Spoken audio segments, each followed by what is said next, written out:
এবং উপস্থিত আছেন আজকের কবি প্রবন্ধী মজিদ মাহমুদ এবং উপস্থিত আজকের সভার সভাপতি সবাইকে এবং আমার অনেক কলিগ রয়েছেন আজকে এখানে এবং আলোফির স্বেচ্ছাসেবক এবং আমার অনেক সহযোদ্ধা রয়েছেন যারা বিভিন্ন পাঠাগার নিয়ে কাজ করেন।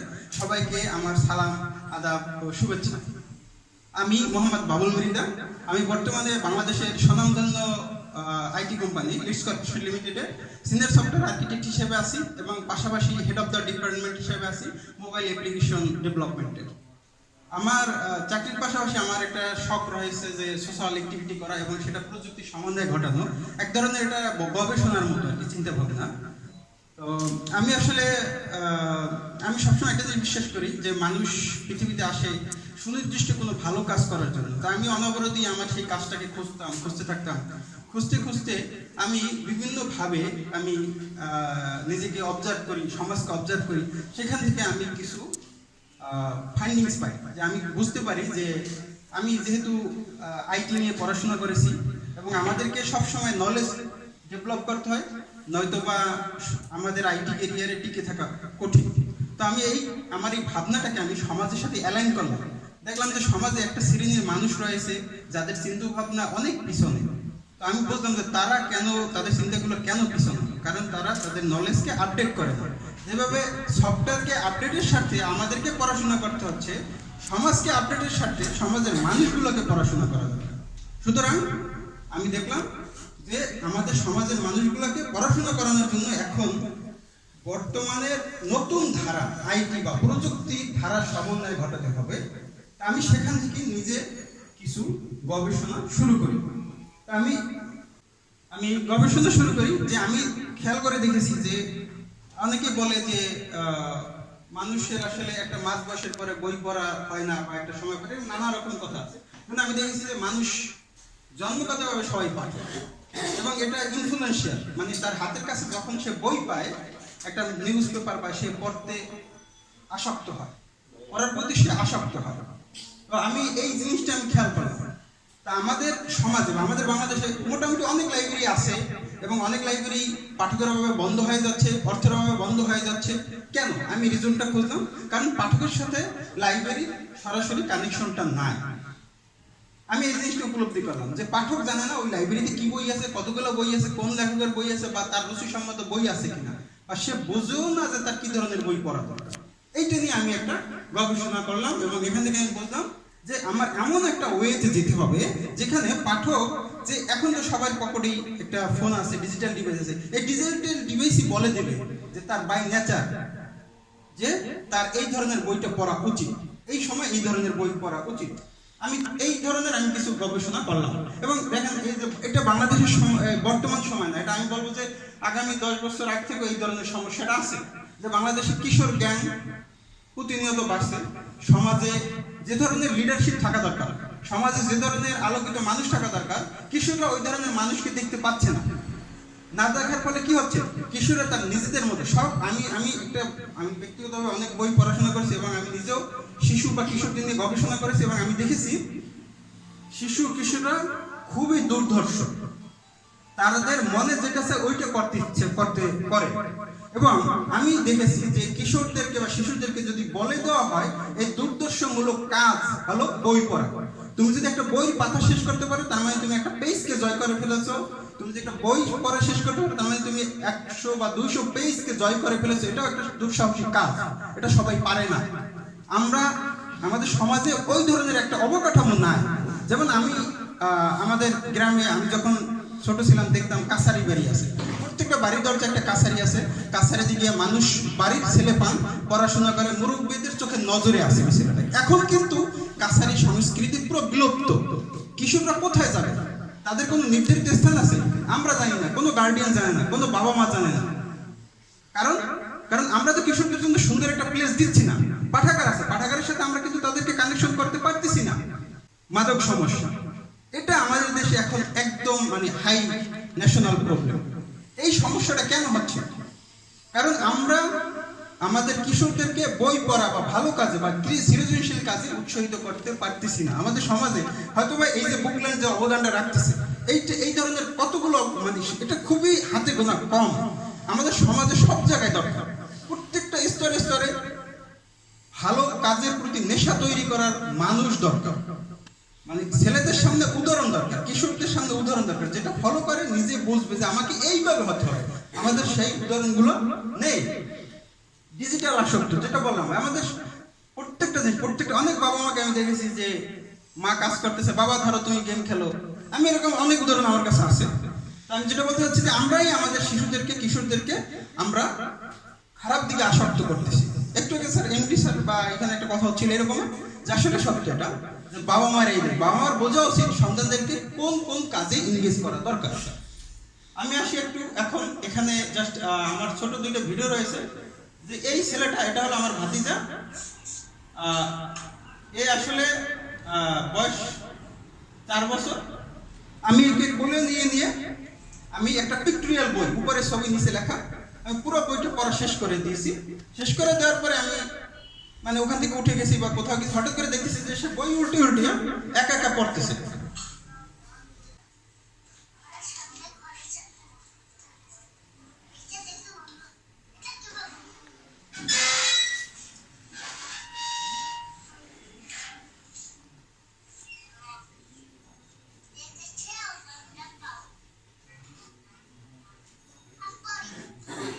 সে কিন্তু অক্ষর চেনে না, সে কিন্তু সবের সাথে ম্যাপ করে করে ওখানে আমি যে পড়া পড়িয়েছি সেই পড়াটা পড়তেছে। আমি দূর থেকে ভিডিও করছি তার অজান্তে। তা আমি যেটা বললাম যে আমাদের শিশুদেরকে আমরা এইভাবে অভ্যস্ত করি না। আমাদের আসলে শিশুদেরকে আমরা আসলে তার যে একটা সম্মান আছে, তার আত্মসম্মান বোধ আছে এবং তাকে সুন্দরভাবে গাইড করা দরকার, এই জিনিসটা আমরা মনে করি না। আমরা মনে করি শিশু ও নিজের মতো বড় হবে, ও যেভাবে ওর একটা গাইডলাইন দরকার, একটা মেন্টাল ম্যাচুরিটি তৈরি করা দরকার, সেই জিনিসটা আমরা দিচ্ছি না। এরকম আমার কাছে অনেক উদাহরণ আছে। যেহেতু আজকে সময় স্বল্প, আমি আসলে কিভাবে আমার আলোর ফেরিতে আমি মুভ করলাম সেই জায়গাটায় আমি যাই। তো আমার এই সব কিছুর পরে আমার কাছে 2011 সালের দিকে আমাদের সবাই জানি শ্রদ্ধেয় পলাশ সরকার স্যার, যে 2019 সালে পরলোক গমন করেছেন। তো তিনি 2011 সালে জাতীয় পুরস্কার 21 পদক পুরস্কার পায়। তো তখন আমার কাছে একটা তৈরি হয়েছে যে এই একটা মানুষ যার কোনো প্রাতিষ্ঠানিক শিক্ষা নেই, সে জ্ঞানের আলোর কি মূল্য সেইটা বুঝতে পেরে পায়ে হেঁটে হেঁটে বাড়ি গিয়ে গিয়ে বই পড়িয়ে পুরো গ্রাম, রাজশাহীর বাউসহ একটা গ্রাম আছে, সেই গ্রাম পুরো বই পড়িয়ে সে শেষ করে ফেলেছে। তখন আমার মাথায় কি আসছে যে আমি তো এই দেশেরই সন্তান, আমি তো পাবলিক বিশ্ববিদ্যালয়ে দিয়ে পড়াশোনা করেছি, আমি তো আসলে ওই ধরনের পলাশ সরকারের মতো যেভাবে সে কোনো আলোকিত মুখ না, বা আমি তো বললাম প্রতিষ্ঠানিক শিক্ষিত না, আলোকিত অবশ্যই সে অনেক আলোকিত, বাট আমাদের মধ্যে প্রতিষ্ঠানিক শিক্ষিত না, বাট সে কিন্তু সমাজের জন্য অবদান রেখে যাচ্ছে। তাহলে আমি কেন পারবো না? অবশ্যই আমাকে এরকম কোনো অবদানের জন্য আমাকে কাজ করা দরকার। তারপরে আমার কাছে সামনে আসলে আব্দুল আবু সাইদ স্যারের এই মডেলটা, যে আব্দুল আবু সাইদ স্যার সে জাস্ট ভ্রাম্যমান পাঠাগার মডেলটা তৈরি করলো এবং মানুষের এলাকা ভিত্তিক বাসের মাধ্যমে বা গাড়ির মাধ্যমে সে বই পাঠকদের পড়াচ্ছে। কিন্তু আমি গবেষণা করে আমি দেখলাম এখানে যে আগের মতো, আমি ওদের সাথে কথা বলেছি যে আগের মতো ওরা পাঠক পাচ্ছে না। কেন পাচ্ছে না? কারণ এখনকার ছেলেপান ভিন্ন দিকে চলে গেছে, ডিজিটালি অভ্যস্ত হয়ে পড়ছে, আসক্ত হয়ে পড়ছে বা কিশোর গ্যাংয়ে ঢুকে গেছে। তখন আমি এখান থেকে আমি আসলাম যে আমি তো একজন ইঞ্জিনিয়ার, আমি তো সফটওয়্যার ডেভেলপমেন্ট পারি, আমি তো পারি এই সমস্ত কিছুর একটা সমন্বয় ঘটিয়ে কমন সলিউশন দাঁড় করাতে। আমি 2014 সালের দিকে সাইকেলিং শুরু করি। ঢাকা শহরে অনেক জ্যাম, আমার অফিস ছিল বাংলা মোটরে, অফিস থেকে আসতে যেতে আমার প্রায় প্রতিদিন 6 ঘন্টার মতো ব্যয় হতো। তো আমি তখন বাংলাদেশে একটা সাইকেলিং কমিউনিটি তৈরি হয়, বিডি সাইকেলিস্ট, ওখানে জয়েন করি।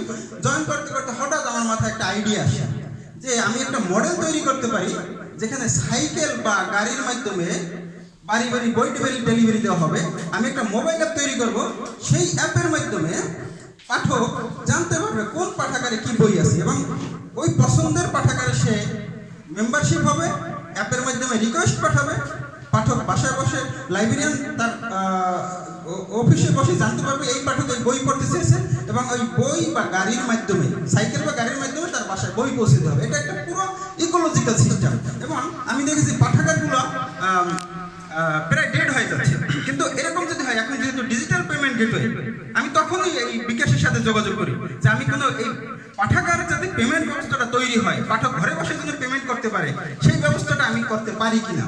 এবং তখন বিকাশের এরকম সিস্টেম তৈরি হয়নি, তখন ওদের এই ডিজিটাল পেমেন্ট গেটওয়ে অ্যাভেলেবেল হয়নি। আমি অপেক্ষা করতে থাকি, আমি জানতাম যে এটা এক সময় অ্যাভেলেবেল হবে, আজকে অ্যাভেলেবেল হয়েছে এবং আমি এটা নিয়ে কাজ করতেছি। তো আমার ওখান থেকে আমার এই আইডিয়াটা তৈরি হয় যে আমি এইভাবে এই মডেলটা আমি শুরু করতে পারি। এরপরে আমি 2015 সালে আমাদের গ্রামে এই পাঠাগারের কার্যক্রম শুরু করি, কারণ আমার তো একটা পাইলট করা দরকার।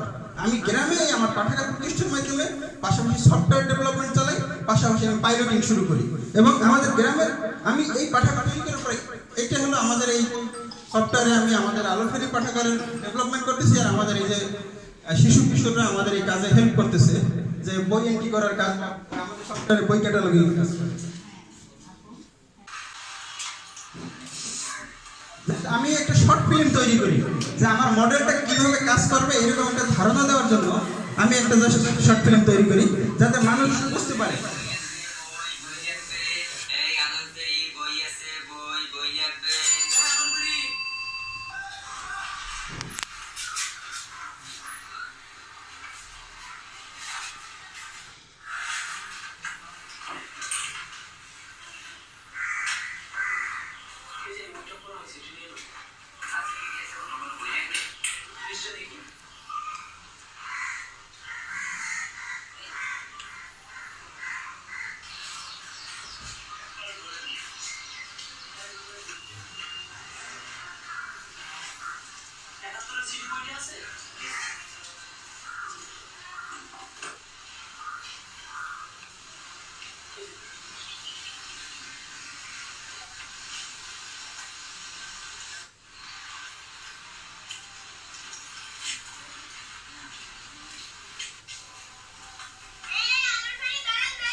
জাস্ট আমি কনসেপ্টটা নিয়ে একটা শর্ট ফিল্ম দাঁড় করাই এবং অনেককে দেখাই যে আমার এই মডেলটা এইভাবে কাজ করবে।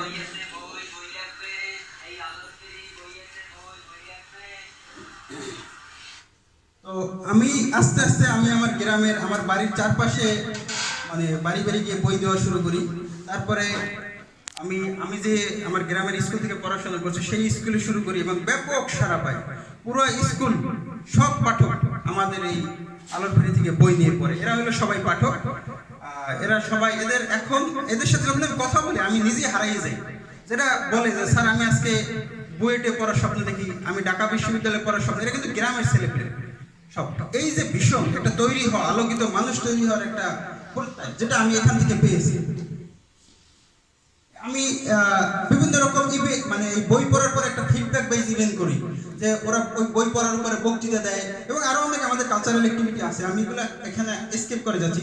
এইটা হলো আমাদের যে ইউনিয়ন পরিষদের চেয়ারম্যান, উনি আমার এই কার্যক্রমটা জানার পরে উনি আমাকে আমাদের ইউনিয়নের প্রত্যেকটা স্কুলে নিয়ে গেছে, কলেজে নিয়ে গেছে উনি নিজে, যে তুমি তোমার এই কার্যক্রমটা সবার সামনে তুলে ধরো এবং এটাকে ইমপ্লিমেন্ট করার জন্য যা করা লাগে করো।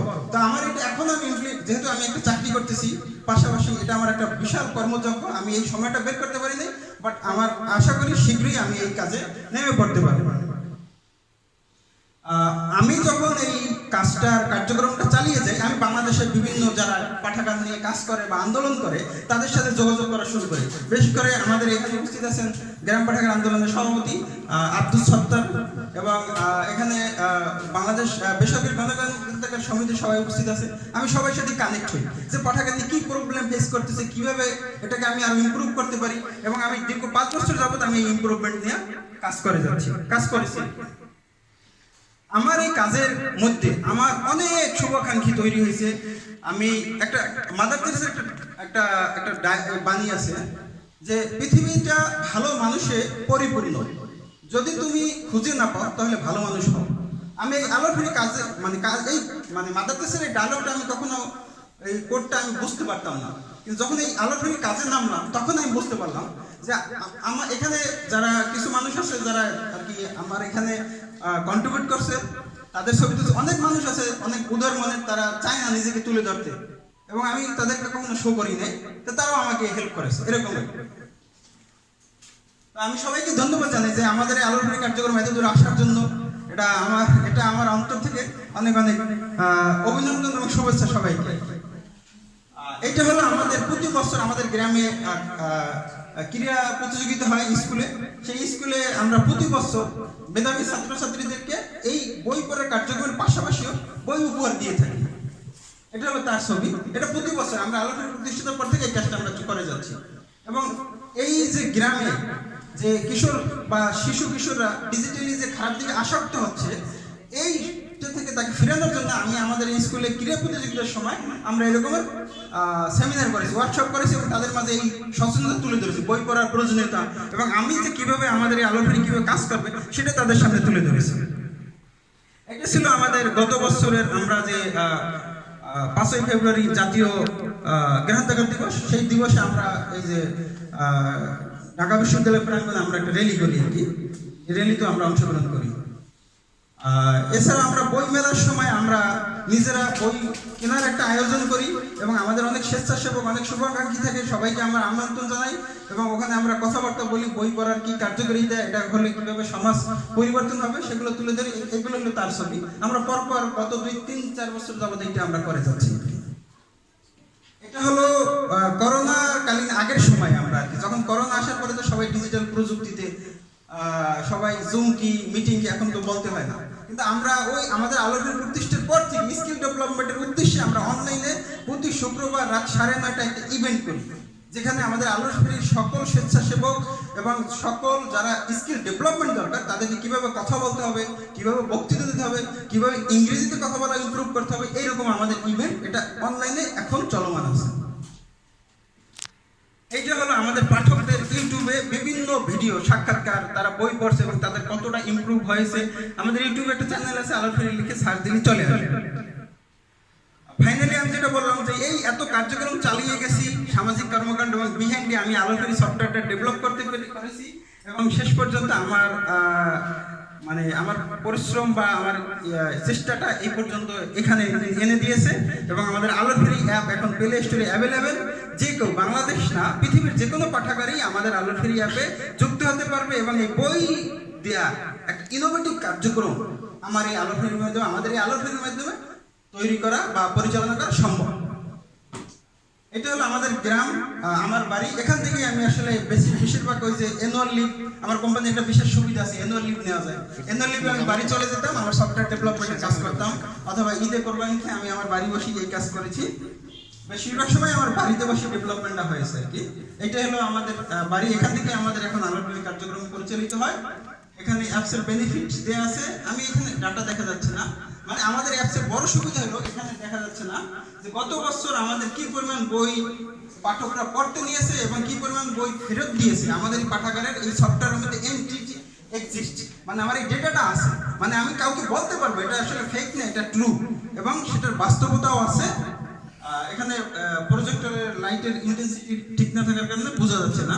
এখানেও এরকমের যে আমাদের বইয়ের তথ্য আছে যে আজকে কতগুলো বই পাঠক নিল, গতকালকে কতগুলো নিয়েছে, এই মাসে কত, এই বছরে কত, গত বছরে কতগুলো বই নিয়েছে, কতগুলো বই ফেরত দিয়েছে, কে কতগুলো বই পড়লো। এখানে পাঠক এই যে সবাই আমার আলোর ফেরির পাঠক এবং সবাই বই পড়ার তালিকা। এটা হলো হিস্ট্রি। এই হিস্ট্রির ভিতরে সবার তালিকা আছে। তো আমাদের পাঠাগারে ইতিমধ্যে 50-এর বেশি আমাদের আলোর ফেরিতে ডিজিটালি লাইব্রেরি যুক্ত হয়েছে। তার মধ্যে একদম সবচেয়ে যে বই বেশি সর্বাধিক সেটা হলো বুকল্যান্ড। এছাড়াও গ্রাম পাঠাগার আন্দোলনের অনেকগুলো পাঠাগার যুক্ত হয়েছে এবং বিভিন্ন জায়গা থেকে যাদের সাথে আমি পার্সোনালি কানেক্টেড এরকমের অনেক পাঠাগার, কক্সবাজার, কুড়িগ্রাম, নেত্রকোনা, টাঙ্গাইল, এরকম বিভিন্ন অঞ্চল থেকে আমাদের এই আলোর ফেরিতে এখন তারা যুক্ত হয়েছে। তো আশা করি তারা তাদের কার্যক্রম শুরু করতে পারেনি, কারণ তাদেরকে গাইড করা দরকার, তাদের মেন্টরিং করা দরকার, কিভাবে ডিজিটালি এখানে কানেক্ট হবে সেই বিষয়ে আমাদের নেক্সট আমরা এগুলো নিয়ে পরিকল্পনা করবো কিভাবে করবো। তো এই হলো বুকল্যান্ডের কিউআর। আমাদের এই গবেষণাটা এমন যে মোবাইলের মাধ্যমে কিউআর স্ক্যান করলেই যেখানেই থাকুক না কেন সে প্লে স্টোরে অটোমেটিক তাকে নিয়ে যাবে, এই অ্যাপস ইনস্টল করাবে এবং এই লাইব্রেরিতে নিয়ে যাবে এবং সাথে সাথে বুকল্যান্ডের কি বই আছে সেই তালিকা দেখা যাবে এবং বুকল্যান্ড আমার স্থান থেকে কত দূরে আছে সেই দূরত্ব দেখা যাবে। সমস্ত কিছুই আমি এখানে অটোমেটেড করে ফেলেছি আর কি আমরা। তো ধন্যবাদ দেব বুকল্যান্ড লাইব্রেরিকে আমার এই একটা লং জার্নিতে আমার সাথে সহযোগী হওয়ার জন্য। কোভিড চলাকালীন সময় মাসুম ভাই প্রায় আমাকে ফোন দিত, বাউল ভাই আপনি আমার একটা লোক দেন, আমি তো চাই আপনার সাথে যুক্ত হতে। তো করোনার মধ্যে বললাম ভাই একটু ধৈর্য ধরে। করোনা যখন একটু শিথিল হলো তখন আমি আমাদের আলোর ফেরি থেকে 2 জন স্বেচ্ছাসেবক দিয়েছি, তারা 2 মাস বসে পুরো এই বুকল্যান্ডের 10,500 বই সব ডিজিটালাইজ করে ফেলেছে। এবং এই জন্য ধন্যবাদ জানাই যে আমার এটাকে বলতে পারি যে আমার এটা প্রথম স্তম্ভ, আমার আলোচনা কার্যক্রম প্রসার ঘটে প্রথম স্তম্ভ। এবং ধন্যবাদ বুকল্যান্ডের সবাইকে আমার এই কার্যক্রমে যুক্ত হওয়ার জন্য। আমি মনে করি আমার দেশের জন্য অনেক কিছু করার আছে এবং আমি এটাও মনে করি পৃথিবীর জন্য অনেক কিছু করার আছে। চলেন সবাই আমরা একসাথে নেমে পড়ি। এই বলি আমি আমার বক্তৃতা এখানে শেষ করছি।